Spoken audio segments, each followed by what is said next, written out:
आज हम बात करने जा रहे हैं जम्मू कश्मीर की राजनीति के एक ऐसे ड्रामे की जो परिवार, पार्टी और पावर की जंग को एक साथ बुनता है। बड़गाम विधानसभा सीट पर उपचुनाव का मुद्दा अब सिर्फ वोटों की लड़ाई नहीं रह गया, ये आगा परिवार के अंदर की फूट और नेशनल कॉन्फ्रेंस के साथ आगा सैयद रुहुल्ला मेहंदी के बढ़ते तनाव का केंद्र बन चुका है। बड़गाम श्रीनगर के पास स्थित यह इलाका शिया बाहुल क्षेत्र है और हमेशा से एनसी पीडीपी का गढ़ रहा है, लेकिन 2024 के विधानसभा चुनाव के बाद सीएम उमर अब्दुल्ला ने बड़गाम सीट छोड़ दी, जिससे 11 नवंबर 2025 को उपचुनाव तय हो गया। इस चुनाव में एनसी ने आगा सैयद महमूद को टिकट दिया, जबकि पीडीपी ने आगा परिवार के ही एक और सदस्य आगा सैयद मुंतजिर मेहंदी को। लेकिन असली टेंशन एनसी के सांसद आगा रुहुल्ला मेहंदी का पार्टी से अलगाव। रुहुल्ला जो बड़गाम के ही प्रभावशाली नेता हैं, उन्होंने साफ कह दिया कि वे एनसी के लिए कैंपेन नहीं करेंगे। आखिर क्यों? आइए स्टेप बाय स्टेप इसको भी समझ लेते हैं। सबसे पहले आगा परिवार को समझिए। यह कश्मीर का एक प्रमुख शिया राजनीतिक परिवार है जो बड़गाम में दशकों से दबदबा रखता है। आगा सैयद महमूद इस परिवार के वरिष्ठ सदस्य हैं। वे एनसी के पुराने लीडर हैं और शिया कम्युनिटी में काफी सम्मानित। दूसरी तरफ आगा सैयद रुहुल्ला मेहंदी उनके भतीजे हैं। रुहुल्ला की राजनीतिक यात्रा एनसी से ही शुरू हुई। 2002 से 2018 तक वे बड़गाम से विधायक रहे, फिर 2019 में श्रीनगर से सांसद बने। वे युवा पॉपुलिस्ट लीडर हैं, सोशल मीडिया पर एक्टिव रहते हैं, लोकल इश्यूज पर हमेशा मुकर रहे हैं, लेकिन रुहुल्ला हमेशा से पार्टी लाइन से थोड़ा अलग चलते रहे। वे आर्टिकल 370 की बहाली, स्टेटहुड और रिजर्वेशन जैसे मुद्दों पर हमेशा सख्त रहे। अब बड़गाम की पॉलिटिकल हिस्ट्री को समझते हैं। यह सीट एनसी का पारंपरिक गढ़ है। 2024 चुनाव में उमर अब्दुल्ला ने यहां से जीत हासिल की, लेकिन गांधरबल सीट रिटर्न करने के बाद बड़गाम वैकेंट हो गई। बड़गाम शिया बाहुल है, जहां वोट बैंक, फैमिली टाइज और कम्युनिटी लॉयल्टी पर टिका है। एनसी और पीडीपी यहां अल्टरनेट करते रहे। 2014 में रुहुल्ला ने पीडीपी के मुंतजिर को करीब 2500 वोटों से हराया था, लेकिन अब फैमिली वर्सेस फैमिली एनसी ने महमूद को चुना, जो रुहुल्ला के लिए चैलेंज है। रुहुल्ला का मानना है कि पार्टी ने लोकल इश्यूज पर वादे पूरे नहीं किए। वे कहते हैं कि पार्टी ने बड़गाम को नजरअंदाज किया। यह तनाव नया नहीं। 2024 चुनाव से पहले ही रुहुल्ला ने पार्टी पर प्रेशर डाला था, लेकिन उपचुनाव ने इसे उफान पर ला दिया। बड़गाम में विकास धीमा रहा। सड़कें, हेल्थ केयर, जॉब्स रुहुल्ला ने इन्हें हथियार बनाया। वे कहते हैं, मैं वोटर्स के साथ खड़ा हूं, पार्टी के साथ नहीं। अगर वादे झूठे हों तो तनाव की जड़ क्या है? 3 मुख्य कारण। पहला, अनफुलफिल्ड प्रोमिसेस। रुहुल्ला ने 13 अक्टूबर 2025 को ऐलान किया कि वे बड़गाम में एनसी के लिए कैंपेन नहीं करेंगे, क्योंकि पार्टी ने पिछले टर्म में मैनिफेस्टो कमिटमेंट्स पूरे नहीं किए, जैसे reservation sub committee report. Ruhollah ने 19 अक्टूबर तक का अल्टीमेटम दिया था। रिपोर्ट पब्लिक होगी तभी वे कैंपेन करेंगे। डेडलाइन मिस हो गई। वे कहते हैं, अगर पार्टी लोगों के लिए वादे भूल गई तो मैं क्यों लोगों के सामने जाऊं। दूसरा, फैमिली और पॉलिटिकल ईगो। महमूद रुहुल्ला को अपना बेटा जैसा मानते हैं, लेकिन रुहुल्ला इसे पर्सनल नहीं, प्रिंसिपल का मुद्दा बताते हैं। 20 अक्टूबर को महमूद ने कहा कि रुहुल्ला एनसी का आदमी है, वे जरूर कैंपेन करेंगे, पार्टी ने उन्हें बनाया है। जवाब में रुहुल्ला ने एक्स पर पोस्ट किया, मेरा लॉयल्टी कंशियंस और प्रिंसिपल से है, कृपया मेरी फाइट को छोटा ना करें।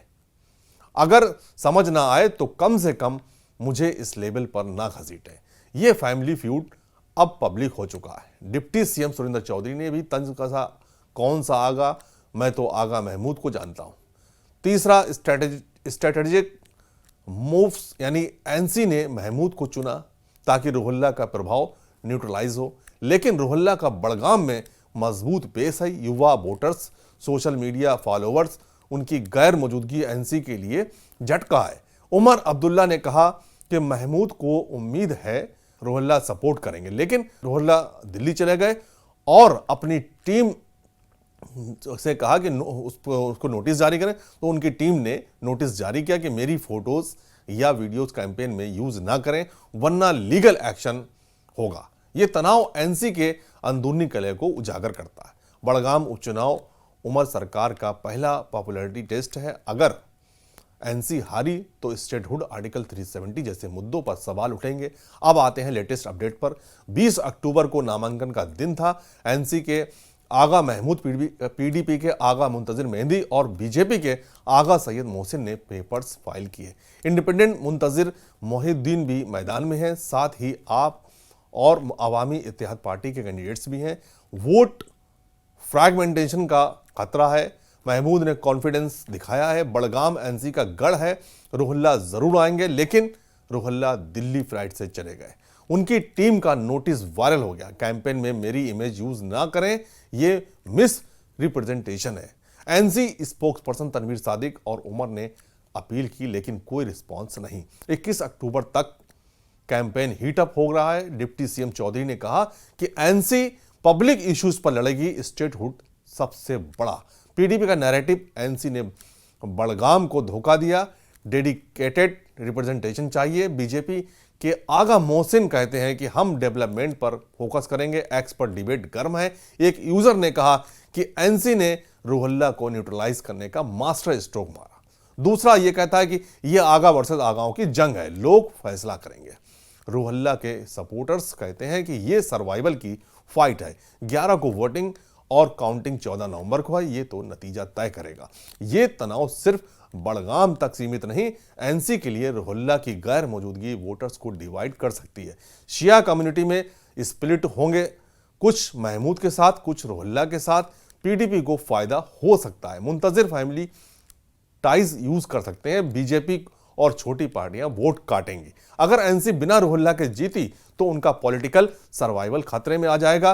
वे कहते हैं मैं प्रिंसिपल पर खड़ा हूं, लेकिन क्रिटिक्स कहते हैं कि यह युगो है। कश्मीर पॉलिटिक्स में फैमिली फ्यूड्स आम है, जैसे अब्दुल्ला फैमिली के अंदरूनी झगड़े, लेकिन यह उमर सरकार को कमजोर कर सकता है। उपचुनाव स्टेटहुड डिबेट को फ्यूल देगा। अगर एनसी हारी तो विपक्ष चिल्लाएगा, लोकल इश्यूज पर फोकस बढ़ेगा, रिजर्वेशन, डेवलपमेंट जैसे मुद्दे। बड़गाम का यह ड्रामा कश्मीर पॉलिटिक्स का आईना है, जहां प्रिंसिपल पावर और फैमिली फ्लैश करते हैं। आगा रुहुल्ला का स्टैंड प्रेरणा है या सेल्फिश, फैसला वोटर्स करेंगे। 11 नवंबर को नजरें बड़गाम पर होंगी। क्या एनसी जीतेगी या तनाव फैमिली को तोड़ेगा? कमेंट्स में बताएं। जय हिंद।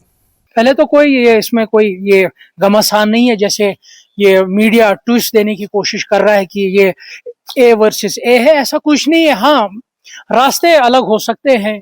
कोई किसी ने इस रास्ते का इंतखाब किया है, किसी ने इस जमात का इंतखाब किया है, मगर जो मिल जुमला हमारी खानदान की जो खिदमत रही है, मकसद यही है कि वो आगे बढ़े और मंजिल एक है। वो यही है कि जम्मू कश्मीर के लोगों को हम कैसे आराम पहुंचाए, उनकी जिंदगी हम कैसे आसान बनाए। जो सदियों से हमारे बुजुर्गों की जो जिम्मेदारी है, वही जिम्मेदारियां हम आगे ले रहे हैं। अब यही है, किसी ने कोई पैदल चल रहा है, कोई गाड़ी में जा रहा है, कोई हेलीकॉप्टर में जा रहा है, बाकी ऐसा कुछ कोई रिफ्ट नहीं है।